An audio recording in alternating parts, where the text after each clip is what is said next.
And now, Aquino Thelwell will give the history. She has a history moment on Henrietta Lacks and Daisy Baker. Alrighty. Right, happy Sabbath again, everyone. Alrighty, so I will be sharing on two strong women from history, or two women who have helped to shape history. So the first person I'll be sharing on is Henrietta Lacks. So she was born Loretta Pleasant rather, in 1920, right? So she was basically determined to have cervical cancer in 1951, and she was diagnosed at the John Hopkins University Hospital in Baltimore, Maryland, where the researchers collected and stored her cancer cells. Those cells went on to become the first immortal cell line, which researchers called the HeLa, right? So this immortal cell line is an atypical cluster of cells that continuously multiply on their own outside of the organism from which they came, and often due to mutation. So her cancer cells enable scientists to study human cells outside of the human body, though that was not, they did not give any kind of consent for that, so it was very controversial. All right, so as I mentioned before, she was born in August 1920, and shortly after, her mom died, right? So her mother died, well, not after giving birth to her, but after giving birth to her 10th child. So the mother had 10 children. So that was extremely difficult. So later on in 1941, at the age of 20, she married her cousin, Day Lacks, and she herself had 5 children. So after her 4th child, she told her cousin that she was feeling some sort of, she felt like there was a lump inside of her tummy, right? And then they made nothing of that. And then after that, she got pregnant again with her 5th child. And then after giving birth to that baby, she told them that the feeling had persisted, and so she sought medical attention. So she went to the Johns Hopkins Hospital, and that was the only hospital at the time and in the area that could basically treat her. And so she was admitted, and they found out that she had cervical cancer. And so they basically opted to help her um, in a colored ward at the hospital. So that was the only place that they could assisted her at the time, but it's better help than no help at all. So some sort of help that she received. So she received numerous tests at the hospital in preparation for her cancer treatment. And following that, she basically kept it a secret because she didn't want anybody to know. But following the standard for the day, which was just routine that they basically did, her first treatment involved Lawrence Warfton and the surgeon that was on duty at the time. So taking tubes of radium and putting those tubes in little pouches, and sometimes called Brack plaques.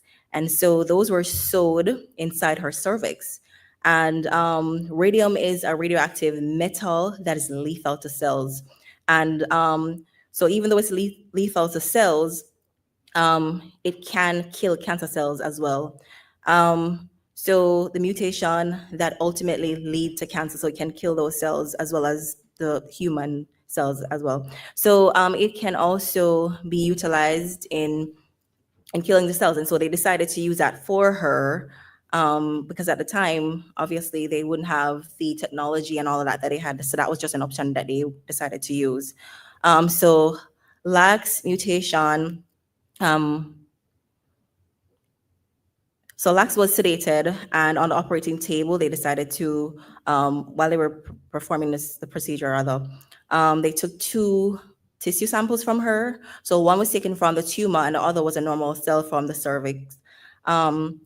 And then the physician placed lax tissue samples in a glass and gave it to a resident to transfer to the John Hopkins Research Center. So this was done without her permission. She was not aware that this was being done. So Gay was the person, George Otter Gay was the person who received that cell, and he was in charge of the research, tissue culture research section there, or center that was there at the Johns Hopkins Hospital. So at the time, patients like Lax routinely had their cells removed and sent to this center, and they would know nothing about it. So what was happening is that Gay aimed to develop what is called the immortal human cell.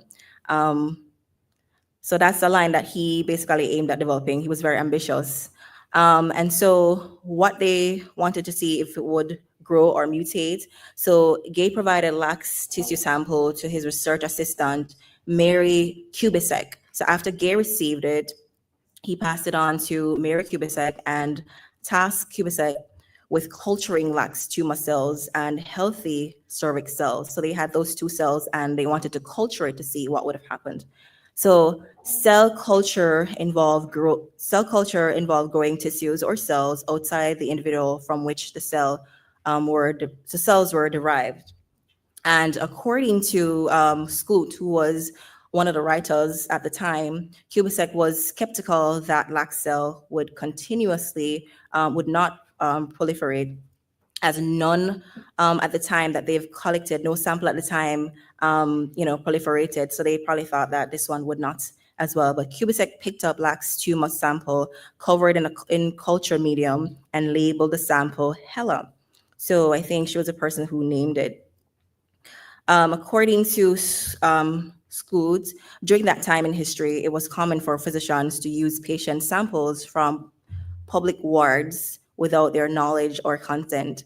The only form of consent that the Johns Hopkins Hospital had for lax was the operation permit that all the patients would basically be asked to sign. And so there was nothing else.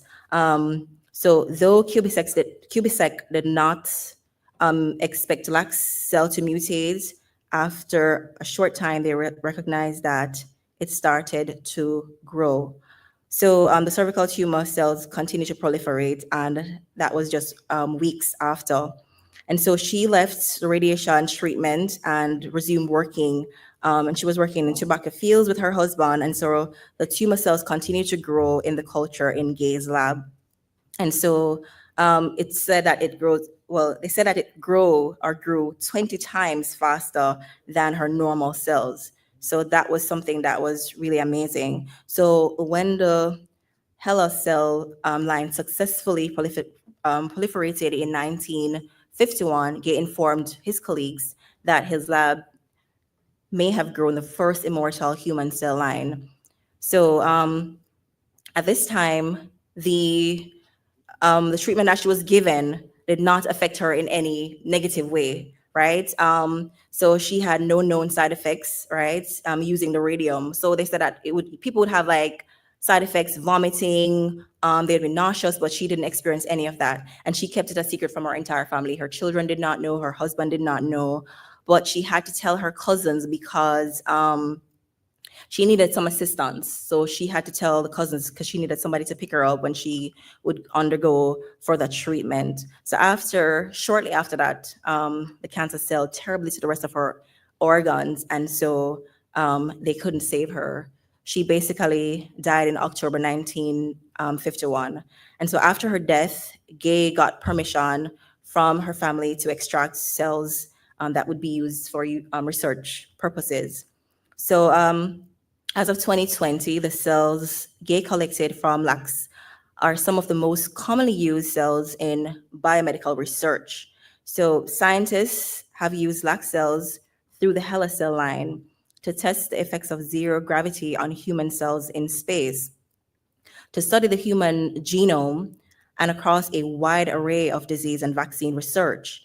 Despite the widespread use of lax cells in research, lax identity as a donor was not known for a very long time. However, what they had started to do was to a reporter named Michael Rogers. He was the first person to really start digging, and they found out about that. So in 2010, so it wasn't from until 2020. So that's not what I'm saying. They found out about it earlier, but until this time, they've used it for many things. In 2010, Scoot published her book, The Immortal Life of Henrietta Lacks. All right. And so it became a film as well in 2017. So it was really Michael who pushed for it to be publicized or published that it was her cell that was used. And so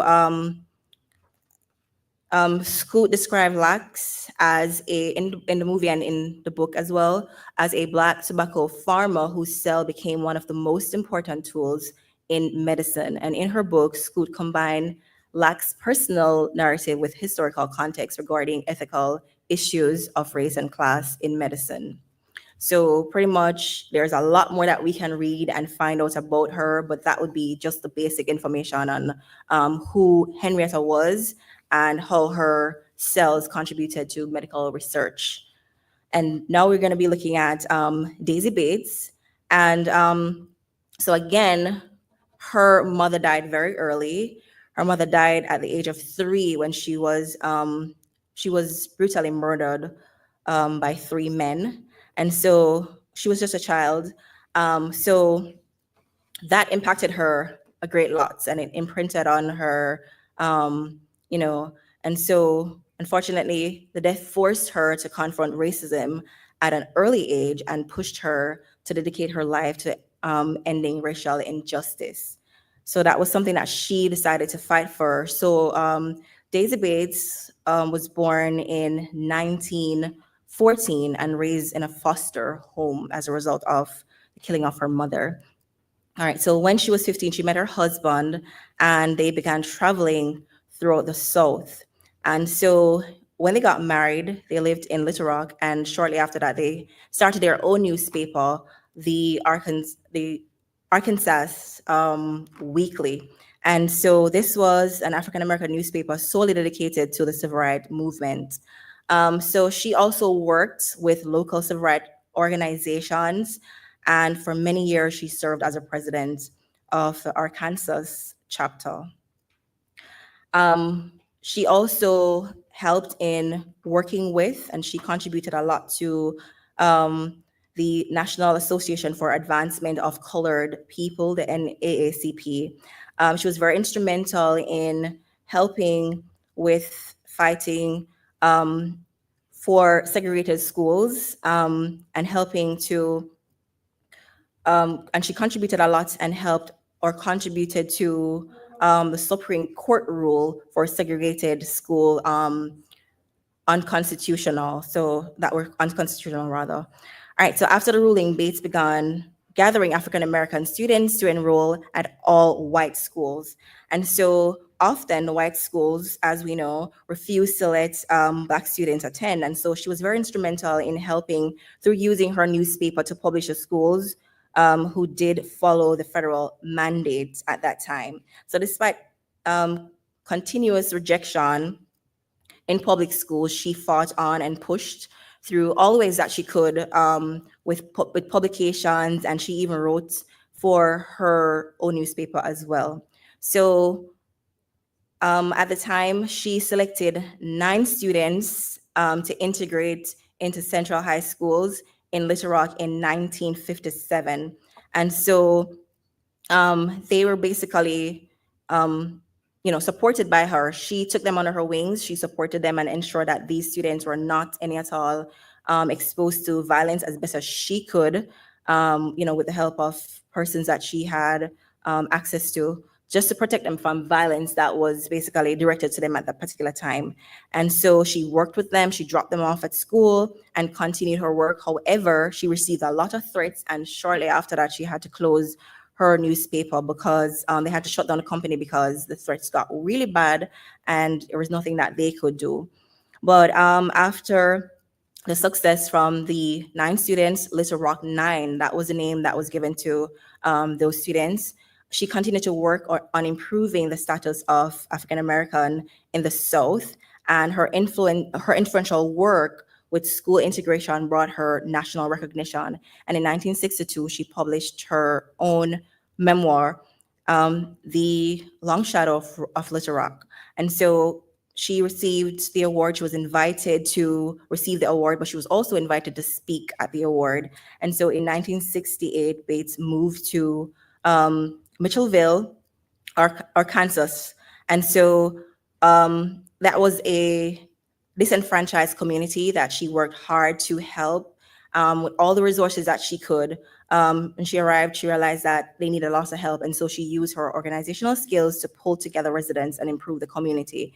Bates died on November 9, 1999. That was November 4th, rather, 1999. And so her work, so she received a lot of recognition for her work, and the state of Arkansas, I had said Arkansas or something earlier, Arkansas proclaimed the third Monday in February Daisy Gates Bates Day. And so because of all the hard work that she has received, she has been given that special day. So thank you so much. I know it's a lot to chew, but I'm hoping that it will be somewhat beneficial so we can continue to do more research on these people to see what they have done throughout history. Thank you so much. Yes, you did a good job, right? She did.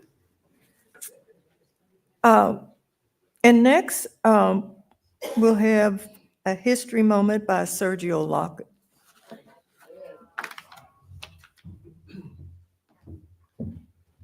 Thank you, Ms. Jackie. Good afternoon, happy Sabbath, and happy Black History Month.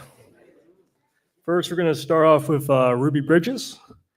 Ruby Bridges probably had no idea that the bold act she committed in 1960 would set off a chain reaction leading to the integration of schools in the South. She was just 6 years old when she became the first African-American student to attend William Frantz Elementary in Louisiana at the height of desegregation. Now, the Ruby Bridges Foundation exists to inspire the next generation of leaders to end racism together, one step at a time. So who is Ruby Bridges? Civil rights activist. She was born on September 8th, 1954 in Tylertown, Mississippi, and she was best known for being the first African-American student to attend an all-white elementary school in the South. So where did she grow up? Ruby Bridges grew up on a small farm in Tylertown, Mississippi. Her parents were sharecroppers, meaning they farmed the land but didn't own it. When Ruby was 4 years old, her family moved to New Orleans. In New Orleans, Ruby lived in a small apartment where she shared a bedroom with her sister and two younger brothers. Her father worked at a gas station, and her mother worked night jobs to help make ends meet. Ruby had fun playing with her friends in New Orleans. They played softball, jumped rope, and climbed trees. Ruby went to kindergarten at an all-black school. The schools in New Orleans at the time were segregated. This meant that Black students went to different schools than white students. Ruby's school was a long walk from her home, but she didn't mind. She liked her teacher, Miss King, and enjoyed kindergarten. One day, Ruby was asked to take a test. She didn't know this at the time, but the test was supposed to determine which Black students would be allowed to attend a white school. Ruby was a very bright girl and aced the test. After that, her parents were told that she could attend the local white school and begin the integration of Black students with white students. At first, her father didn't want her to go to the white school. He was afraid that it would be dangerous. There were a lot of white people who were angry and didn't want Ruby at their school. Her mother, however, thought it would be a good opportunity. Ruby would get a better education and would help pave the way for future children. Eventually, her mother convinced her father. So the first day at the white school, Ruby began first grade at her old school. Some people were still trying to stop her from going to the all-white school. However, on November 14, 1960, Ruby attended her first day at the all-white William Frantz School near her home. It was only 5 blocks away. When Ruby arrived at the school, there were lots of people protesting and threatening Ruby and her family. Ruby didn't fully understand what was going on, but she knew her parents were scared. Some white men in suits arrived, federal marshals, that morning. They drove Ruby to school and surrounded her on the way in. The first day of school was strange for Ruby. All she did was sit in the principal office with her mom. She saw the parents of white kids come in throughout the day. They were taking their kids out of the school. Ruby was the only Black child to attend William Frantz School. Even though the school was integrated, the classrooms were not. She was in a classroom all by herself. She had a white teacher named Miss Henry. The rest of the year, it was just Ruby and Miss Henry. And Ruby liked Miss Henry. She was nice and they became good friends. The school was mostly empty. Ruby was the only Black student, but there were only a few white students as well. Many white parents took their kids out of the school because they were scared of the protesters. The ones who left their kids at school were often attacked and threatened by people who were against integration. Out of all the kids who took the test, 6 passed. 2 of the kids decided not to integrate, but 3 other young girls did. They attended a different white school in New Orleans. Was everyone against her? Although the protesters were mean and violent, not everyone was against integration. Many people of all races supported Ruby and her family. They sent her gifts, notes of encouragement, and even money to help her parents pay the bills. People in her neighborhood support the family by helping to babysit and even guarding the car as they drove to school. After the first grade, things became more normal for Ruby. She walked to school without the federal marshals and attended a full classroom that had both white and Black students. She missed Miss Henry, but eventually got used to her new classroom and teacher.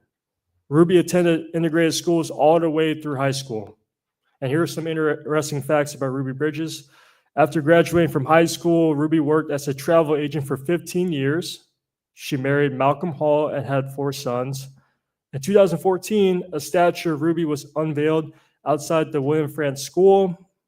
Ruby was later reunited as an adult with her former teacher, Miss Henry, and she was awarded the Presidential Citizens Medal in 2001 by President Bill Clinton. And there we have it with Ruby. Next up, we've got Phyllis Wheatley Peters, who is broadly recognized as the first African-American woman and only the 3rd American woman to publish a book of poems. Her works continues to be studied by historians, and her legacy has inspired generations of writers. Born around 1753 in Gambia, Africa, Wheatley was captured by enslavers and brought to America in 1761. Upon arrival, she was sold to the Wheatley family in Boston, Massachusetts. Her first name was Phyllis, derived from the ship that brought her to America, the Phyllis. The Wheatley family educated her, and within 16 months of her arrival in America, she could read the Bible, Greek and Latin classics, and British literature. She also studied astronomy and geography. In her early teenage years, Wheatley began to write poetry, publishing her first poem in 1767. Publication of an elegiac poem on the death of the celebrated divine George Whitefield in 1770 brought her great notoriety. In 1773, with financial support from the English Countess of Huntingdon, Wheatley traveled to London with the Wheatley son to publish her first collection of poems on various subjects, religious and moral. The first book, written by an enslaved Black woman in America. It included a foreword signed by John Hancock and other Boston notables, as well as a portrait of Wheatley, all designed to prove that the work was indeed written by a Black woman. She was emancipated shortly thereafter. Wheatley's poems reflected several influences on her life, among them the well-known poets she studied, such as Alexander Pope and Thomas Gray. Pride in her African heritage was also evident. Her writing style embraced the elegy, likely from her African roots, where it was the role of girls to sing and perform funeral dirges. Religion was also a key influence, and it led Protestants in America and England to enjoy her work. Enslavers and abolitionists both read her work, the former to convince the enslaved population to convert, the latter as proof of the intellectual abilities of people of color. Although she supported the American Revolution, she believed that slavery was the issue that prevented the colonists from achieving true heroism. She wrote several letters to ministers and others on liberty and freedom. During the peak of her writing career, she wrote a well-received poem praising the appointment of George Washington as the commander of the Continental Army. In 1778, Wheatley married John Peters, a free black man from Boston, with whom she had 3 children, though none survived. Efforts to publish a second book of poems failed. To support her family, she worked as a maid in a boarding house while continuing to write poetry. Wheatley became ill and died on December 5th, 1784. Wheatley's poems continue to be studied by scholars to this day, and many institutions have honored her legacy, such as the Phyllis Wheatley YWCA in Washington, D.C. And finally, we have Pride of Place. 19th century American painter and his subject make a bold statement. When William Matthew Prior painted Nancy Lawson in 1843, now keynote from 1943, 20 years later came the Civil War, the war of northern aggression in the South. The main artist relied on familiar signifiers to portray a woman of wealth and refinement, the wife of a successful Boston clothing merchant. Lawson wears a stylish dress and holds a book, a symbol of her education. Behind her, drapery is pulled back to reveal a bucolic landscape, a common trope in portraits at the time.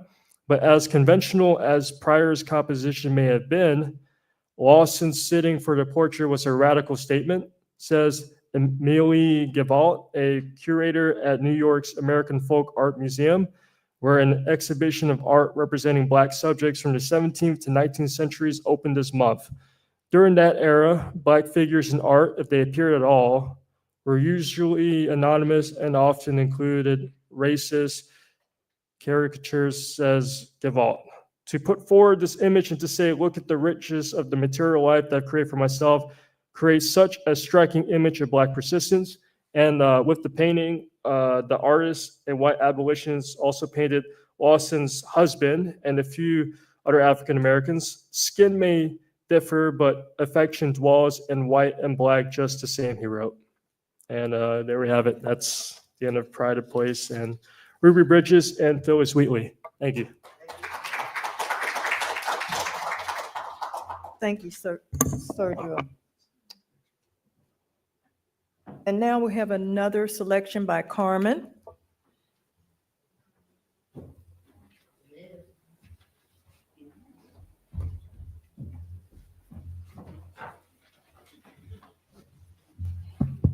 Good afternoon, church, and happy Sabbath.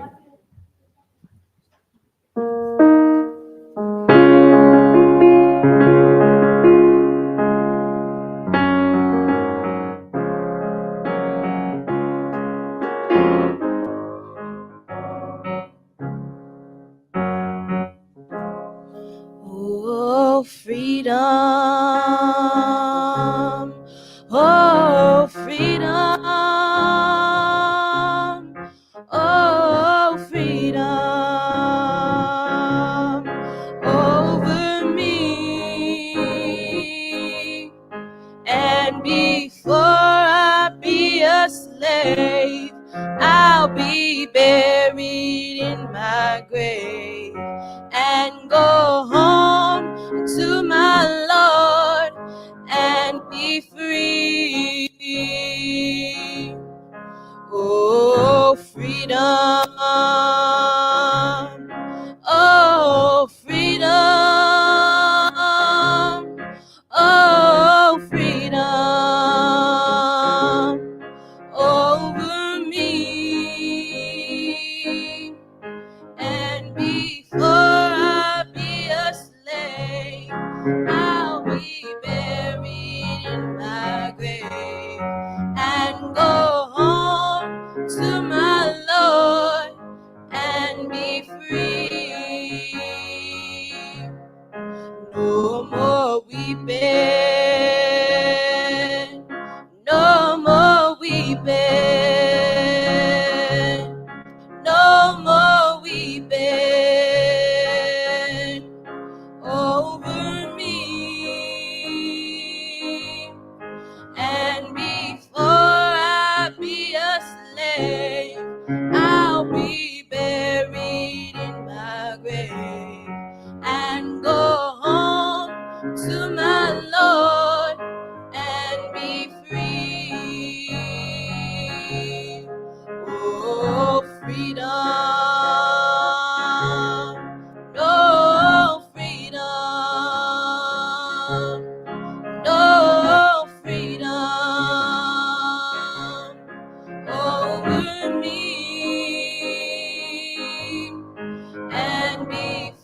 I'll be buried in my grave and go home to my Lord and be free.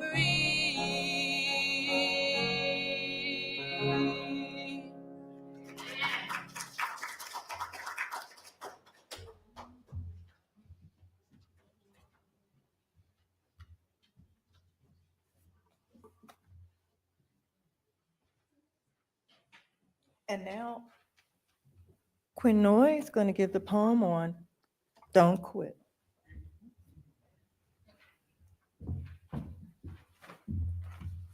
Hello, everyone. Happy Sabbath. How is all of your days going? Okay, now I'm going to be saying the poem about Don't Quit by John Greenleaf Whittier. When things go wrong, as they sometimes will, when the road you're treading seems all uphill, when funds are low and debts are high, and you want to smile, but you have to sigh. When care is pressing you down a bit, rest if you must, but do not quit. Life is a queer with twists and turns, as every one of us sometimes learns. And many a fellow turns about when he might have won, had stick it out. Don't give up through pace seems slow. You may succeed with another blow. Success is failure turned inside out, the silver tint of the clouds of doubt. And when you never can tell how close you are, it may be near when it seems afar. So stick to the fight when your heart is hit. It's when things seem worse you must not quit. For all the sad words of tongue or pen, the saddest are these it might have been.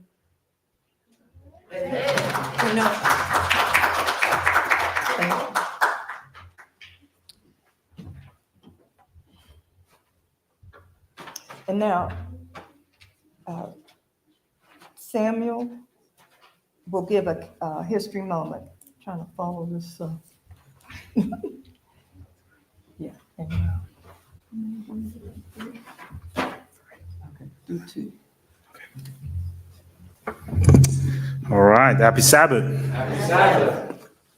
Just before I share, in this community, we know that we have a rich history of African American in the military. One of the things that I got connected to when I got here was to find out what I was a part of and how significant, us as African American were to the military. And I fell in love with the Montfort Point, the Black Marines, and I read those books. And I want to share one thing. I know there's talks about, getting rid of Black History Month and stuff like that, but throughout the Bible and throughout the pen of inspiration, Ellen White even tells us if we forget the way the Lord has led us in the past, right, then we have none to fear for the future, right? So our history is important. When we want to know why we are where we are and what we are meant to do, it's good to get back and see the steps that were made before us and those that precede us, the work and the effort that they put in so that we can be able to enjoy the comfort that we have. I'm going to share with you in two, quickly, I'm going to summarize them and I'm going to be very fast, okay? Right, so we are familiar with the Buffalo Soldiers, right? And coming after another piece of history, slavery was abolished in the Caribbean and in other places way before it was in America, like since 1834, I think. So we have been celebrating Black history for a long time. I know it was like 3 decades later in the United States, but that's just a side note in history. But the Buffalo Soldiers, after the Civil War and they were kind of established by Congress. They established 6 all-Black regiments, and after the war was ended, many of them went to do work in some parts of America, like especially in Wyoming. But the reason why they were called Buffalo Soldiers were because of their hair, their curly hair, it being similar to those of the buffalo. And the Indians, actually the one that nicknamed them the Buffalo Soldiers, had to be something significant. But these are some of the men that preceded, our first African American in the military. And one key story that I would share from that was when there was 100 Buffalo soldiers in Wyoming who were threatened, and they sought to defend, what they believe was right, and they were angry, which kind of set off what we would want to know as kind of the segregation that we had in the military, which was unfortunate. But there was a lot of contribution that the Buffalo soldiers made, including fighting in more than beyond the Civil War. They fought in the Indian American War. They fought in the Philippines, and throughout our early history, their names are enshrined in our history. You can read some more about that. But the other two gentlemen I'm going to share one is Lawrence Joel. He was a medic. Was born in February 22nd, 1928, and he joined the military quite late. He fought in the Vietnam Wars, and he also fought in the Korean War. But what he's well known for, he was the first African American that received the Silver Star and the Medal of Honor that was alive at the time, right? So his citation, which I'm gonna share. In fact, he's local to North Carolina. He's from Winston-Salem, right? And the citation that he wrote for his act that gained him the Medal of Honor, it says, "For action this day, the Iron Triangle northwest of Saigon, the Specialist 5 Lawrence Joel, a medic with the 1st Battalion 503 Airborne Infantry, 173rd Airborne Brigade, is awarded the Medal of Honor, becoming the first living African American since the Spanish-American War to receive the nation's highest award for valor." So for those who are not familiar with the military, the Medal of Honor is the highest distinguished medal anyone can receive for military service, right? And just to share the story, so he got wounded. They got ambushed in the Vietnam War, and while wounded, he was able to, I don't know how he was wounded in his leg, but he firstly administered aid to himself, and he was able to secure, through a 24-hour battle, his entire battalion. Beyond that, he got wounded again, and he went back after he got resupplied to take care of other men, and he survived. He was several times instructed to stay out of the line of fire, but ignoring those requests and those orders, he went beyond that to help rescue and save many of his military comrades. And then secondly, I'm going to talk about the first Black general in the U.S. Army. His name was Benjamin O. Davis Sr. Benjamin O. Davis Sr. was the first Black general in the U.S. Army. He served for 50 years, spanning 6 decades. Beginning as a temporary first lieutenant during the Spanish-American War, throughout his service, Davis was a professor of military science at Tuskegee and Wilberforce University, commander of the 369th Infantry of the New York National Guard, and a special assistant to the commanding general. So some key things that I'm going to share from his story. His dad was a part of politics at the time, and when he allowed his son to join the military, he was hoping that his connection at the time was going to be able to get him to join the army as an officer. However, he was denied.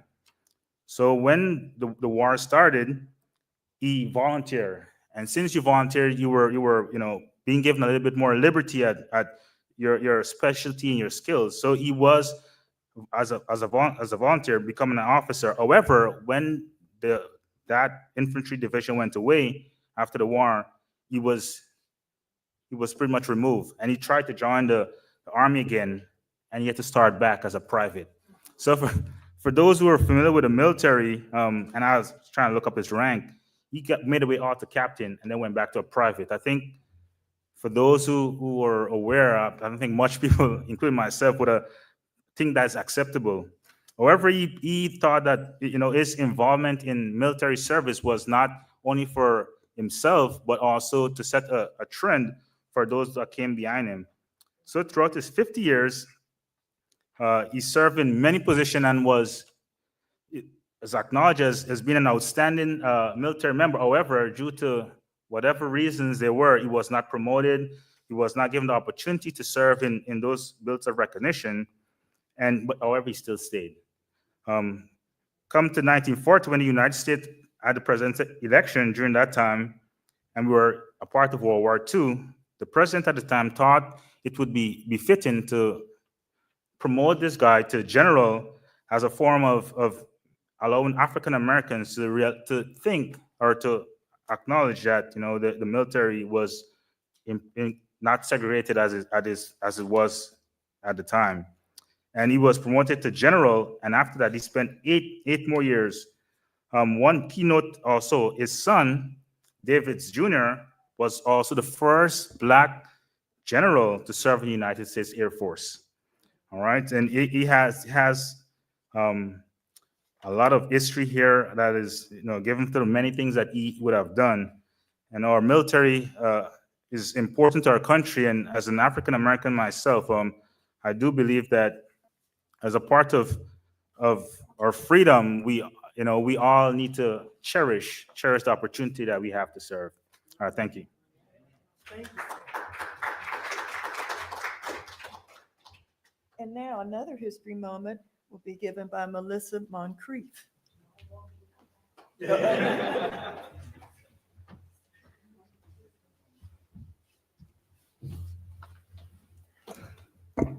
Happy Sabbath again. Sorry. All right, mine won't be that long, I promise. The first is Annie Lee Cooper. She was born in 1910 and died in 2010.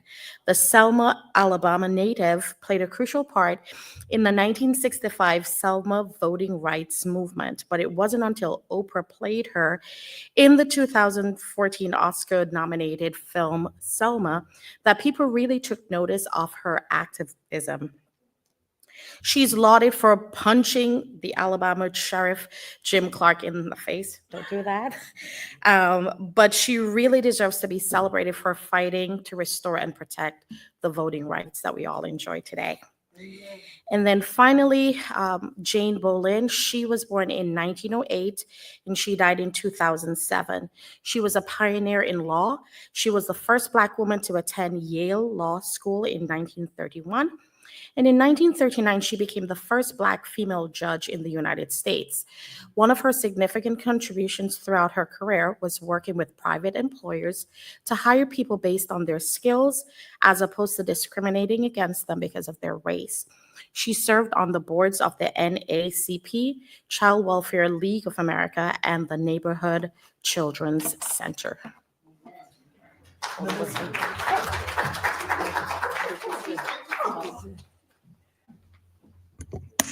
And when I was doing the research before I submitted some of these history moments, there's a wealth of information on Afro-Americans. And I mean, I learn every time I do this program, I learn something new. So it's valuable, and I hope it doesn't get taken away. And now another history moment is Uriel McDonald.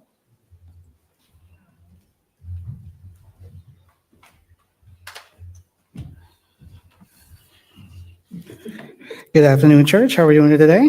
Very well. All right. Let's put it that way for that.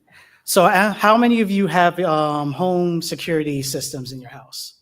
Like a Ring, ADT systems? All right. So there's several Black inventors that showed up today in my folder right here, and there's three that stood out to me. And one of them I will be talking about is Marie Van Brittan Brown. So she was the one that invented the earliest notion of a homeland security during the time that she was in her era was in the 1960s, which is very rampant for security for poor security and everything else for it. Police would have less response times or anything else. So her and her husband Albert decided to invent a system for her home, which it consisted of peepholes, a camera, monitors, and a two-way microphone. That way she could know when strangers are appearing at her front doorstep. So Without her, we wouldn't have any homeland security systems for our homes right there.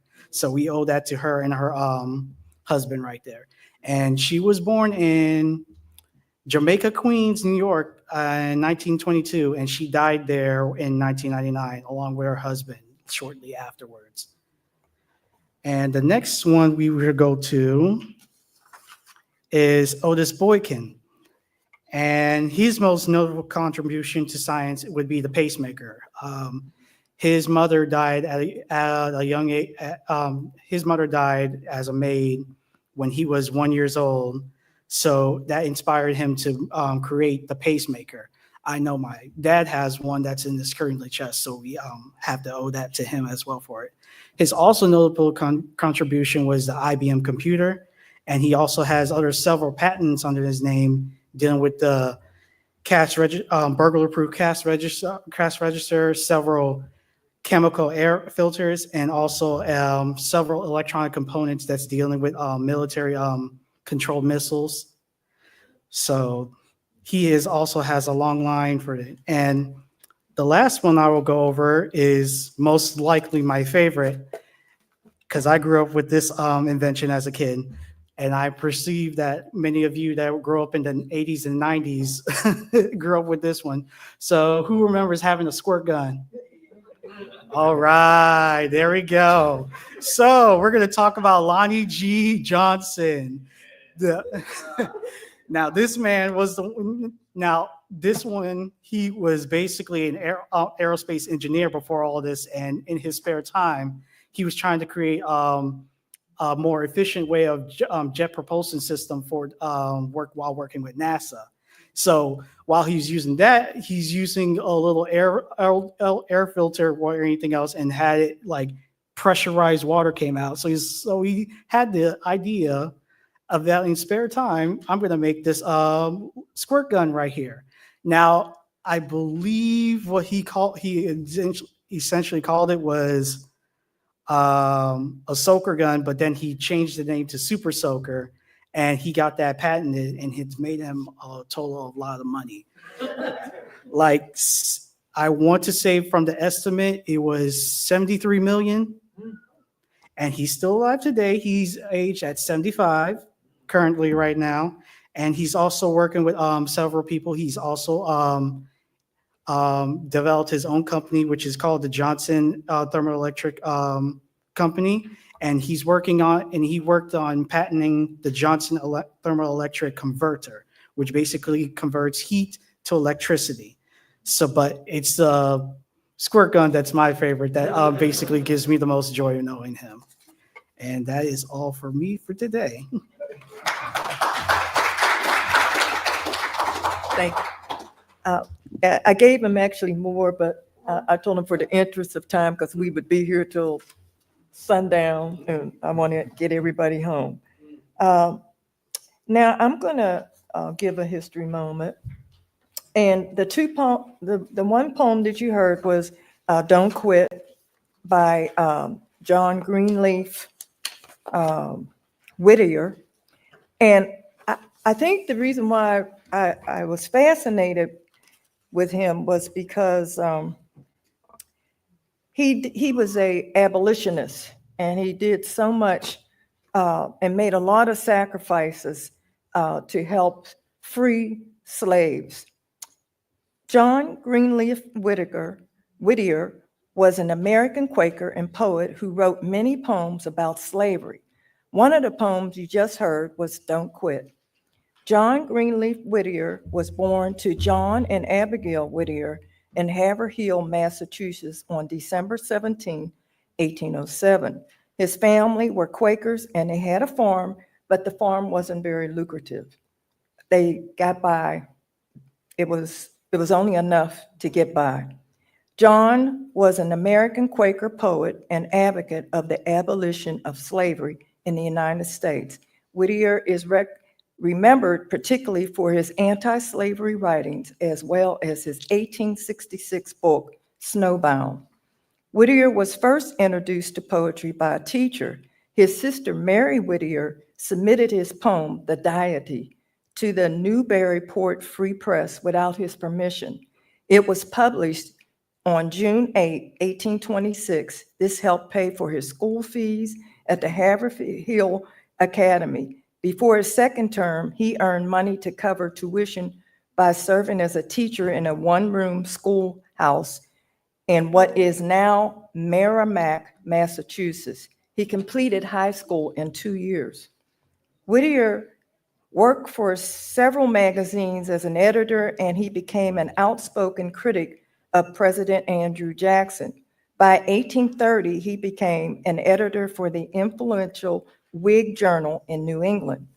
During the 1830s, Whittier became interested in politics, but after losing the congressional election at age 25, he suffered a nervous breakdown. So he returned home to Massachusetts. He regrouped and joined with Garrison, another Quaker, and they began an abolition movement against slavery. In 1833, Whittier published the anti-slavery pamphlet, Justice and Expediency, and from there dedicated the next 20 years of his life to the abolitionist cause. This destroyed all his political hopes, as his demand for immediate emancipation alienated him from both the Northern businessmen and Southern slaveholders. However, he was committed to a cause that he deemed morally correct and socially necessary. He was a founding member of the American Anti-Slavery Society and signed the Anti-Slavery Declaration of 1833, which he often considered the most significant action of his life. Whittier's political skill made him useful as a lobbyist, and his willingness to badger anti-slavery congressional leaders into joining the abolitionist cause was invaluable. From 1835 to 1838, he traveled widely in the North, attending conventions, securing votes, speaking to the public, and lobbying politicians. As a result, he received his share of violent responses, being mobbed, stoned, and run out of town. From 1838 to 1840, he was editor of the Pennsylvania Freeman in Philadelphia, one of the leading anti-slavery papers in the North, formerly known as the National Enquirer, in May 1838. When the publication moved its offices to the newly opened Pennsylvania Hall on North 6th Street, it was burned to the ground by a pro-slavery mob. Whittier continued to write poetry, and nearly all of his poems dealt with the problem of slavery. In 1838, Charles G. Atherton of New Hampshire barred Congress from discussing petitions that mentioned bringing slavery to an end. On December 12, 1838, which became known as the Atherton Gag, it was not until 1844 the House rescinded that gag rule on the motion made by John Quincy Adams. In 1845, he began writing his essay, The Black Man, which included an anecdote about John Fountain, a free Black who was jailed in Virginia for helping slaves to escape. He later thanked Whittier for making his story public. And just a little side note, John Fountain, the reason why he fought for the slaves, one of his wife was a slave in Virginia, and he was fighting to get her out and had been put in jail. I don't know how he survived it, because I'm surprised they didn't kill him. Due to the stressors of editorial duties, worsening health, and dangerous mob violence, this caused Whittier to have a physical breakdown. He went home to Amesbury and remained there for the rest of his life, ending his active participation in abolition. Whittier's poems often use slavery to represent all kinds of oppression, physical, spiritual, and economic. And his poems stirred up popular response because they appealed to feelings rather than logic. The passage of the 13th Amendment in 1865 ended both slavery and his public cause, and so Whittier turned to other forms of poetry for the remainder of his life. Now, the poem I want to read to you is The Song of the Negro Boatman. We couldn't find pictures on that, but it's written in dialect, so listen carefully. Oh, praise and thanks thee, Lord, he come to set thee people free, and massa tink it day of doom, and we of jubilee. The Lord that heap a Red Sea waves, he just as strong as then. He say the word, we last night slaves, today the Lord's free men. The yam will grow, the cotton blow, we have the rice and corn. Oh, never you fear, if never you hear the driver blow his horn.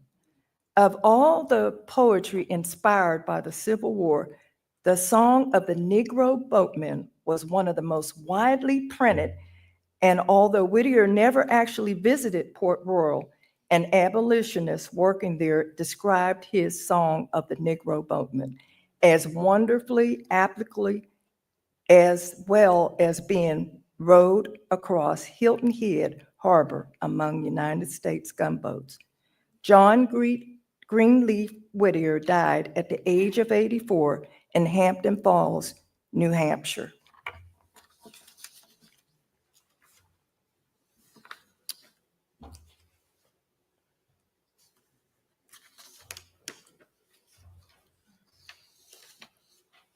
And now we'll have a selection, hold on. And it'll be Melody, June, myself. I hope I don't mess anybody up. And my husband will be accompanying us. And Carmen, I'm sorry. Okay. Couldn't leave Carmen out. Okay. they need the mic.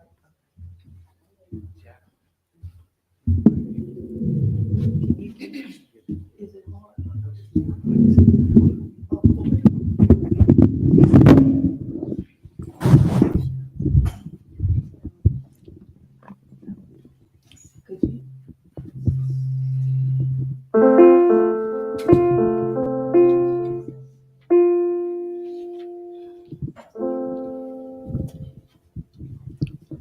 Y'all can come up this way.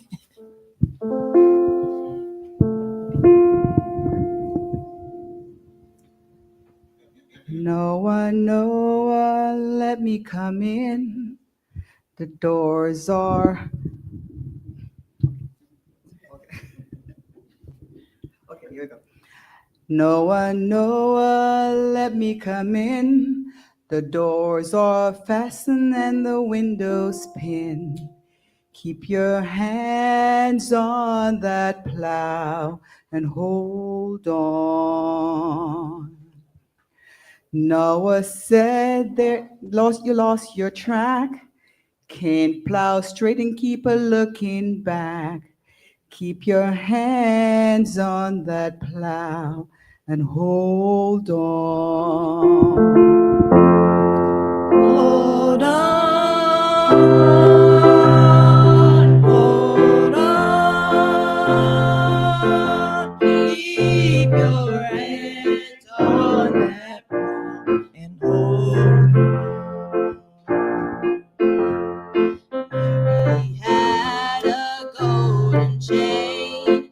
Every link spelled with Jesus' name. Keep your hand on that plow and hold on. Oh, that chain had never tied. Every round goes higher and higher. Keep your hands on that plow and hold on.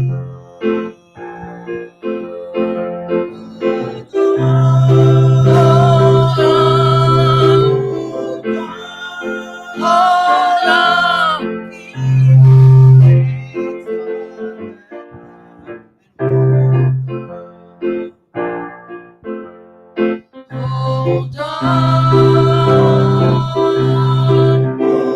on, hold on, keep your hands on that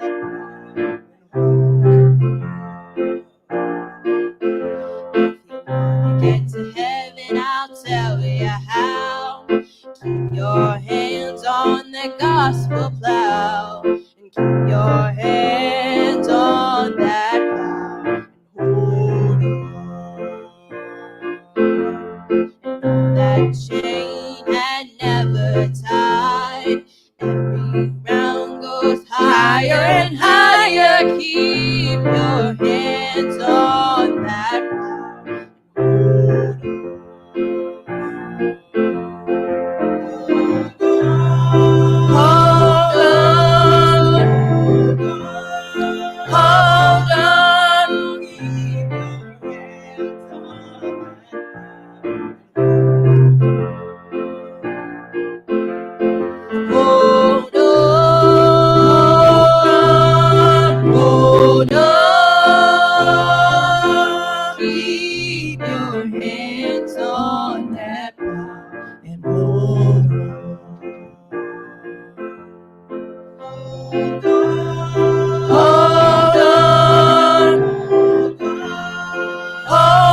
on that plow and hold on.